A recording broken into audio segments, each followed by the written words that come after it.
So, after working our way through the main protagonists of each game, this time around let's take a look at the main villains in the series. Which of course means we're kicking this round off with none other than Himuro Kirie, the creepy woman in white from the first game. 1. Kirie was born in 1820. For context, that was when Antarctica was discovered for the first time. The Venus de Milo statue was uncovered on the island of Milos, and the first potatoes were planted in Hawaii. 2. Kirie's last name, Himuro, basically means ice house. Just like it sounds, this was a building used to store ice. However, the Himuro family out in these mountains weren't storing ice, but instead watching over a hellgate. As you do. 3. Kirie's first name uses the characters for fog and picture. This particular combination of characters isn't very common, and in fact, if you do a quick search, pretty much Himuro Kirie and one other character, Fujo Kirie from the Garden of Sinners, are the only things that show up. 4. In Japanese, Kirie was voiced by Yamamoto Yoko. Interestingly, she was 59 at the time, voicing a 17-year-old. Her career consisted primarily of TV dramas over the decades, but she also appeared on stage and in movies as well. She sadly passed away on February 20th, 2024, at the age of 81. 5. In English, Kirie was voiced by Lenny Hart, who has done various other voice acting jobs over the years in both video games and also dubbing various anime, but she seems to be primarily active as a ring announcer, and recently she has done the announcements for characters in Tekken as well. Interestingly, she actually lives in Japan as well. 6. On November 26, 1827, when Kirie was just 7 years old, she took part in the demon tag ritual in the Demon Mouth at the Himuro Mansion. She managed to be the last girl caught, and according to the rules of the game, this meant that she was spiritually the strongest girl there, and thus, she was chosen to become the next Rope Shrine Maiden. 7. Because the girls taking part in this ritual had to be past the age of 7 years, 9 months, and 25 days, and it always took place on November 26th, then we can assume Kirie was born sometime around early January 1820. 8. Although we don't have her exact date of birth, we do have her date of death, December 13th, 1837. This is the date of the strangling ritual, and because Kirie's ritual failed, it caused the calamity that killed everyone who was unfortunate enough to still be in or near the mansion at the time. Kirie was 17, and likely just shy of 18 when this happened. 9. After Kirie was chosen as the Rope Shrine Maiden, she was taken to a zashikiro, which is translated in English as a cell or dungeon, but is generally a word used for an area where criminals or lunatics were held during the Edo period. She was to spend the next 3,669 days there alone, basically 10 years, with her only interactions being with masked priests. This was to help her purify herself and cleanse all attachment to the world so the ritual could succeed. 10. Although it's never outright stated in the first game, the Pachislot version of Fatal Frame 1, of all places, confirms the Himuro family master, that guy in the Hanya mask that leads the strangling ritual and such, was indeed Kirie's father. Yes, he killed his own daughter. 11. While we're talking about the Pachislot game, Kirie received a slight visual upgrade for this as well, with some more visible ropes and such. But interestingly, they also spell her name in English as Kirie with a Y, rather than Kirie with an I. 12. An interesting part of Kirie's visual design is not just the ropes hanging off her arms and around her neck, but the zigzag paper as well. This is evident not just on Kirie, but on all the rope shrine maidens we see in the series. And this is called shide, which is generally attached to sacred rope that is used to mark sacred areas. Being that the rope shrine maiden's job is to keep the Hellgate sealed for another 10 years, it shouldn't be surprising to see this on her. 13. As the 1837 strangling ritual approached, Kirie noticed a man in the garden from her room. They later met in the gardens, again, by chance, and spent some time getting to know each other there. Unfortunately, Kirie was forbidden from seeing other people for a reason, and she soon fell head over heels for this handsome stranger. When her father, the family master, noticed what was going on, he had the unnamed man killed. This is largely what contributed to Kirie's strangling ritual failing shortly thereafter. 14.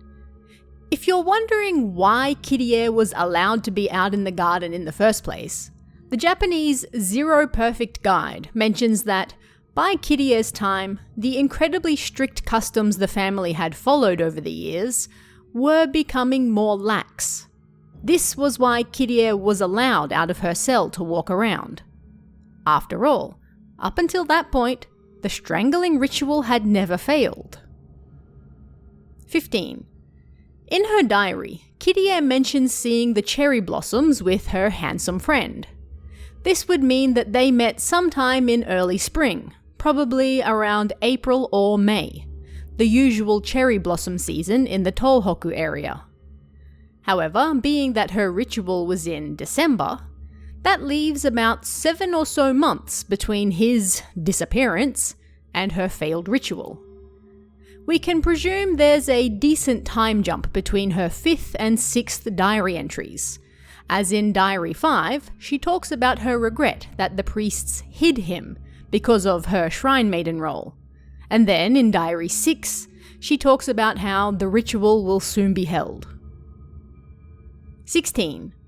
In the Xbox version of the game, you can get Kirie's Diary 7, which details how she had a dream of Kyuki, a samurai who attended the strangling ritual back in 1797. He tried to stop that ritual because he was in love with the maiden at the time, and was made to commit seppuku for his dishonor. After becoming a vengeful ghost who haunted the mansion, he told Kirie in her dream to break the mirror so she might see her love again. The mirror, of course, being the Holy Mirror, helping to keep the Hellgate closed. 17. Kirie, of course, did not purposefully break the Holy Mirror, and she even went through with the strangling ritual on December 13th, 1837. She was killed, and the ropes soaked in her blood taken to the Hellgate to keep it shut for another decade. But because she was no longer pure, because of all her doubts, regret, and lingering affection for the stranger she met in the garden, her ropes were not enough and the gate broke open.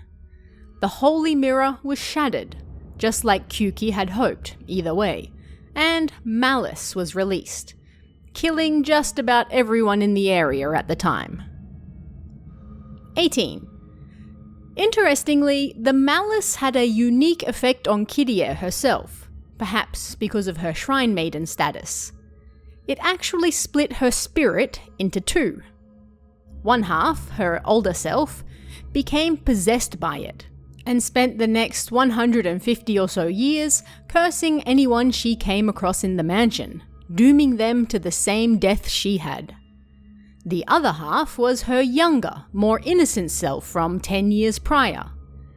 This younger half also spent much of her time trying to find a way to break the rope curse, so Kirie could finally fulfill her duty as a shrine maiden and seal the Hellgate shut.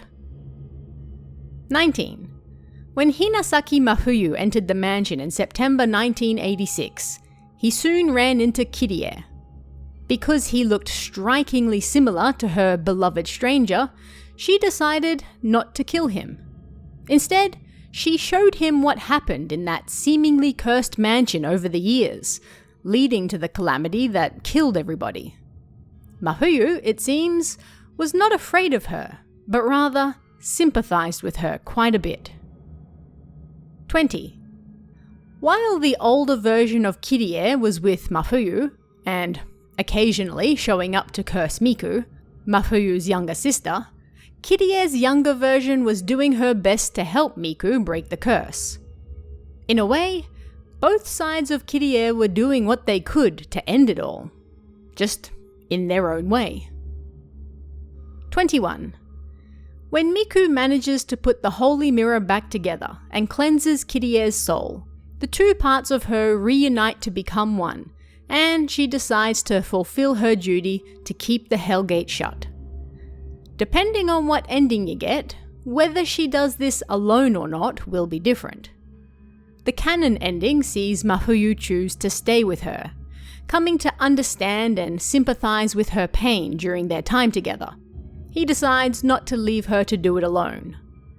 Another ending sees Miku and Mafuyu leave together, leaving Kirie's spirit alone once more.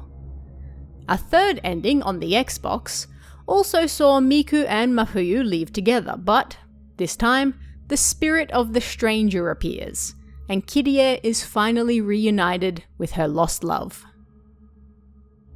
22. Kirie also appears in Zero, the novel, released in 2002.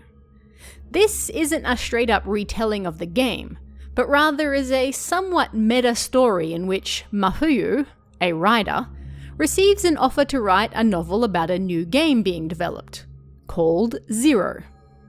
In the story, Kirie was sacrificed to the Hellgate, but now, in the game, she appears to be gaining sentience, and one of the developers hopes that sacrificing Mafuyu, who looks like her lost love, can help keep her from running even more rampant.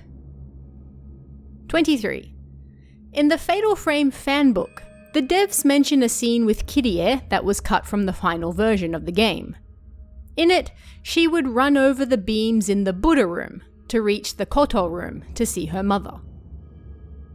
24. Kirie's ghost is so powerful that she can't be harmed by normal shots, only the most powerful Zero shot.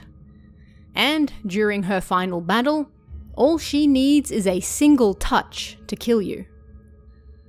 25. And finally, both Shibata, the director, and Kikuchi, the producer of the game, were included in Fatal Frame 1 as ghosts, Truthbinder and Burdened Man. Both of these ghosts can be found on the final night, Shibata in the Buddha room, and Kikuchi in the Abyss. The spirit list descriptions for both these ghosts mention that they were in love with Kirie, and were killed to protect the secret of her murdered love. And that is 25 facts about Himuro Kirie, the main antagonist from Fatal Frame 1. But what did you guys think of this one? Are there any other characters or games you'd like me to explore? Let me know in the comments below, and I'll see you again next time.